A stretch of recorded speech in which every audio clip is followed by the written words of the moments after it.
Welcome back. It's time now for Media Watch, and Florence Villeminot is with me here in the studio to go through all the latest from the world of social media and also traditional media as well, I suppose.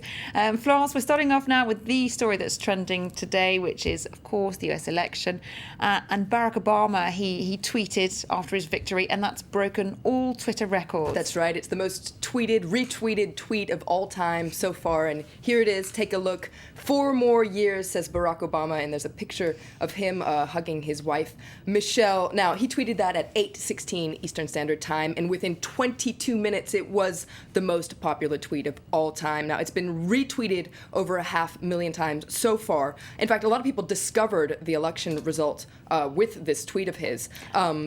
I guess it's really nice because it's simple, the photo, and it just says what it has to do. It's sums pretty it up stylish perfectly, tweet, yeah. And I love his expression there. Yeah, and it shows a rare glimpse, I guess, of them together and rare how they're glimpse feeling. of peace after that crazy campaign. This is another tweet that he did later that said, "This happened because of you. Thank you." So once again, very simple, but that's also been a big hit on the Twitter sphere. Now, a photo of this one went back on Facebook actually, and it also broke records on Facebook.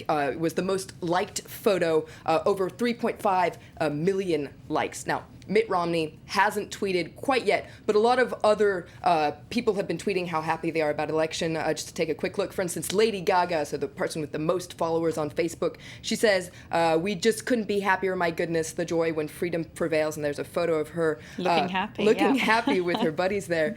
Politicians as well, for instance, David Cameron back in England, here it is. He says, "Warm congratulations to my friend Barack Obama. Look forward to continuing working together." A little more formal, but still getting in there on the New Media Act. He's always tried to be innovative, I suppose, David Cameron.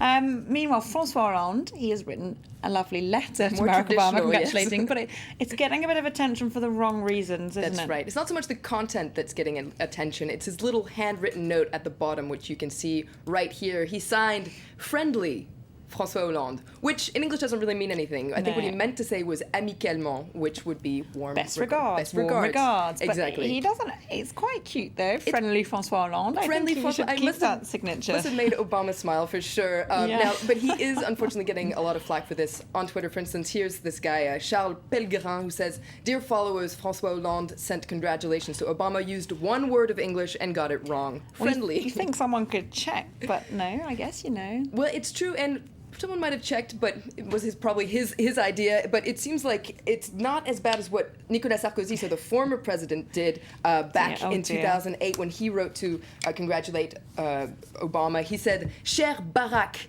but he forgot the C in Barack Obama's name. So it seems like a double fail for French If you're writing a nice letter to someone, spell their name right. So first courtesy. First courtesy. Oh dear, they're not performing too well, are they?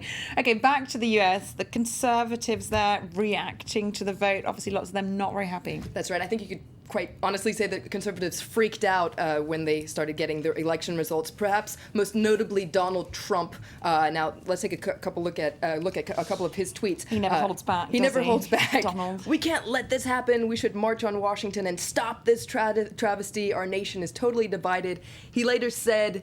The election is a total sham and a travesty. We're not a democracy. He's taking it, graciously. That's nice. He was at one point considering running for president. So, I don't know if this kind of reaction would play that well in politics. He probably wouldn't like hearing it himself. But other conservatives went even further. For instance, Victoria Jackson, she said, "America died." So I think it's a little extreme right there. She's upset, yeah. She's upset. Now, Karl Rove also got a lot of attention for the way he freaked out on Fox News last night. So he was there commenting on what was going on. And when Fox News called Ohio for Obama, he made a scene.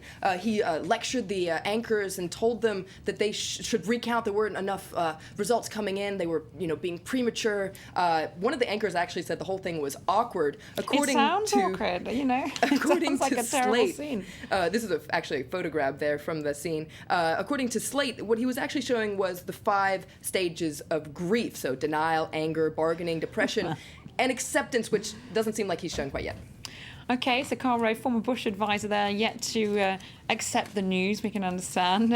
On top of Republican figures, regular Republicans also reacted strongly as that result came in. That's right, and it seemed like popular tweet last night was that a lot of people were going to move to Australia if Obama won. Maybe there's been this big group of Republicans moving to Australia, but if they're Why planning on doing Australia? that, it's an interesting location. Maybe it's warm, who knows? It's just an excuse. But Australians don't seem like they're very welcoming. This is a tweet on Facebook, actually. A woman in Melbourne says to the Republicans who say they want to move to Australia, Australia has universal health care, no guns, death penalty, and our female MP or Prime Minister is an unmarried atheist, so I don't think they're going to be very welcome there. Okay, well, we'll see if that vast wave of emigration then takes place to Australia. I think we are actually going to have to leave it there, I'm afraid, France Room. Thanks very much. That was a great look at the reaction there around the world to the election of President Barack Obama. Thanks very much.